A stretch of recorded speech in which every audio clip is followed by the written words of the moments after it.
Biel. It's admittedly not one of Switzerland's best-known cities, but it is one of its best-kept secrets. It's a lovely spot nestled between the Lake of Biel and the gorgeous vineyards at the foot of the Jura Mountains. It's the part of Switzerland where French and German meet, but you can certainly get by fine with English at a pinch.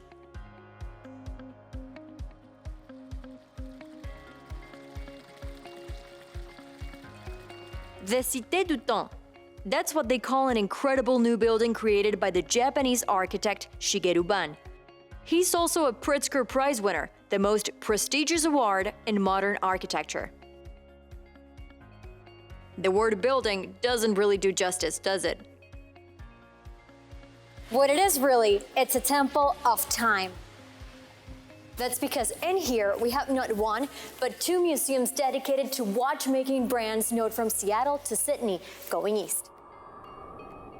So here's the first one. Let me give you a clue. James Bond, the Olympic Games, coaxial escapement.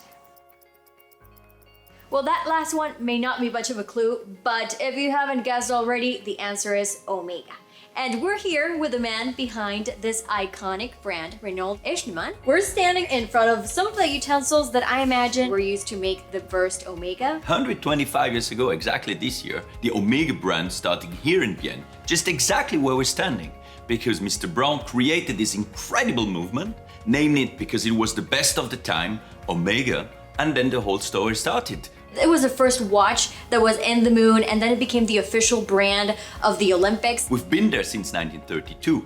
Los Angeles, the first ever watch brand who was given the timekeeping, and now we're continuing until 2032, which will be 100 years of Olympic timekeeping at the service of the athletes. You talked about the moon. Speedmaster 1957, still today one of the most iconic chronographs that you can still get into any of the Omega retailers, and obviously wrote history of humankind. Is there any word that you would use to describe Omega if you had to choose just one word? The best word would be for me, customer satisfaction.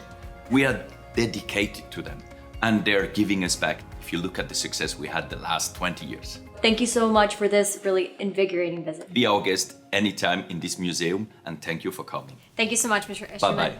That was interesting and fun. Speaking of which, fun is what the next brand cleverly coded its style with. Follow me, I can't wait to show it to you.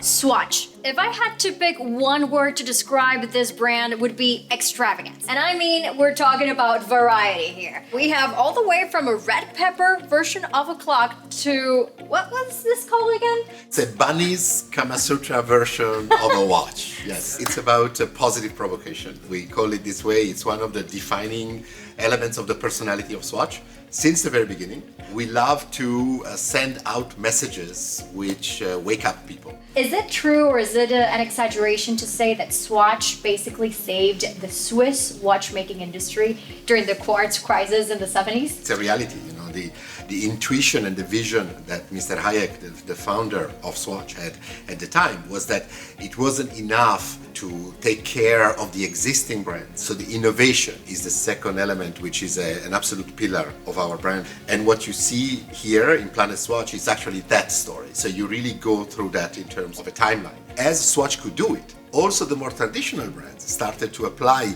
certain rules, you know, to the way they design, to the way they communicate, which make the entire watch industry much healthier. I can't wait for you to show me the rest of it.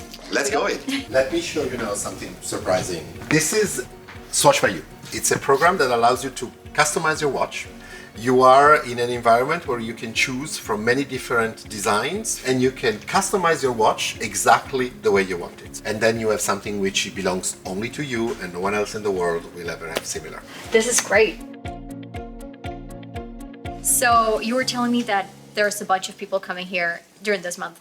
Yeah, the month of October has been a record month for this building, for Planet Swatch and for the Omega Museum. We have had more than 7,000 people coming. Of course, because the experience is not only the museum, but you can also order your watch from here and pick it up across the street in a very unique point of sale, actually the only one in the world where you can buy a watch in a drive-through. Well, that's amazing. I think I'm certainly going to buy one today. I think you should.